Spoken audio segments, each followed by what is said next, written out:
This problem involves a system of multiple reactions for which we need to be able to use both material and energy balances and in an integrated fashion. And so we'll take a look at the multiple parts of this problem, which sort of increase in complexity. All right, the first part of the problem, part A, asks that we find the volume of our reactor system. And we notice that we're given information on how much A is converted in this reactor. And we also have information on the kinetic rate parameters for the reaction involving A, which is reaction 1, shown above.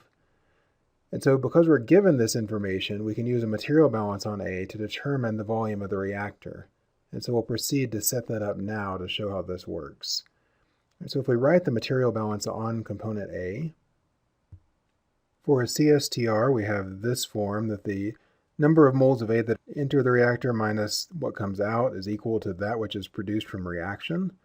So that's the overall form of the balance. Next, we need to plug in for the rate of reaction, the rate of, in this case, consumption of A, and it's consumed through a reaction that's elementary as written. And so we can write those kinetics out as follows, where we have a rate constant for that first reaction times the concentrations of each of the reactants. And this reaction is given as being irreversible. And then we still keep the reactor volume in there, and that's what we want to ultimately solve for. Now we can take another simplifying step, which is replacing the molar flow rate of component A with the overall volumetric flow rate of the stream times the concentration. And so this allows us to solve the problem in terms of variables that are given, which include the concentrations of A and B, rather than working with the molar flow rates. Ultimately, we're interested in solving for the volume, so we'll just rearrange our equation as follows. And now we can start plugging in the values for these various constants. And because this is a liquid phase reaction system as given in the problem statement, then the volumetric flow rate does not change as a result of the reaction. And so we treat that as a constant.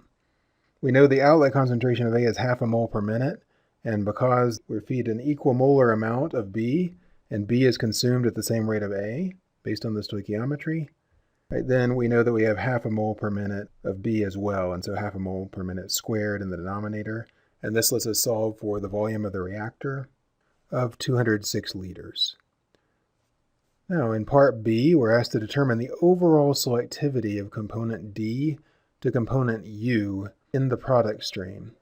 Right, and in order to determine this, the overall selectivity is defined as the molar flow rate of D out of the reactor divided by the molar flow rate of component U out of the reactor. And so we need to be able to solve for those two molar flow rates. What we'll do for simplicity is solve for the molar flow rate of U out of the reactor first. And component U is the easier one to solve for because there's only one reaction that involves component U that's going to make the math simpler. It turns out that we could solve this problem first for component D, but we'll start out with component U and see how that maybe makes our life a little bit simpler. The CSTR mole balance on component U has a very similar form to what we wrote for component A. It's just that the molar flow rate out of our product U is equal to the volumetric flow rate times the concentration of U, and that's equal to, again, the rate with which U is formed times the volume. And the rate with which U is formed, we're told that it's an elementary reaction, and so we can express that rate as follows, where the reaction is given as being elementary and reversible. And so we have the forward reaction of D going to U as well as the reverse reaction of U going to D. And so that rate is forward rate constant times the quantity concentration of D minus 1 over the equilibrium constant times the concentration of U. And all that multiplied by the volume. In order to solve for this, and we ultimately want to be able to solve for the concentration of U in this expression, we're going to need to both evaluate Kc, and we're going to need to eliminate this concentration of D. So let's take those two items in turn, starting with evaluating the equilibrium constant Kc. For an elementary reaction like this, the concentration-based equilibrium constant is equal to the exponential of the negative of the Gibbs free energy of reaction for this reaction 2 over RT. And we are given information in the problem statement on the Gibbs free energies of formation of the different components. And here we're interested in particular in the difference between component D and component U. And we see that overall there's an increase in the Gibbs free energy of reaction of plus 2 kilojoules per mole for this reaction that we can plug in for that delta G. So now we can plug in that value of 2 kilojoules per mole, right, and then plug in the appropriate value for the gas constant and the temperature. That allows us to evaluate the equilibrium constant at this temperature of being equal to 0.45. All right, so we've evaluated this term in the equation. We know the value of the volume. We solved for that in part A. We know the value of K2, which is given in the problem statement.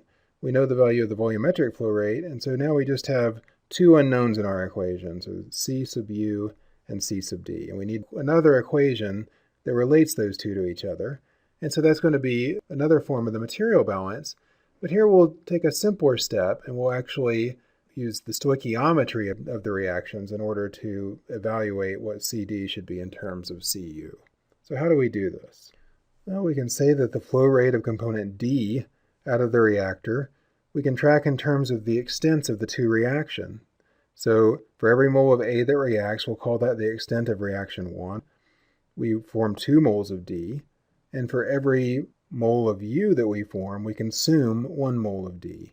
And so we'll call that second reaction the extent of reaction 2. This squiggle sub 2 is just equal to the molar flow rate of U out of the reactor. So it's how much U we form in reaction 2.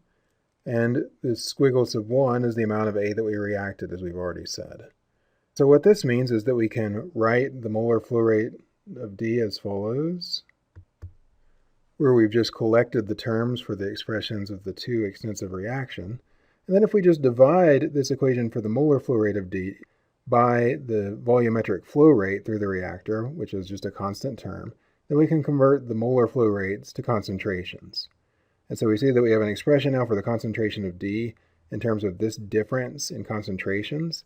And since we know that Ca naught is 2 moles per liter and Ca is half a mole per liter from earlier in the problem, then we have a second equation that relates the concentration of D to the concentration of U, and we just need to solve these two equations simultaneously. Now I'll skip the algebra for that step and just note that we can plug in these values, and we plug in just the Ca naught minus Ca difference in this expression for CD that depends on the stoichiometry, and then in the mole balance that we wrote earlier for component U, so the mole balance shown here in the top line for the solution to B. If we just plug in those values, then we get this expression. And so we see we have these two equations and two unknowns for CD and Cu.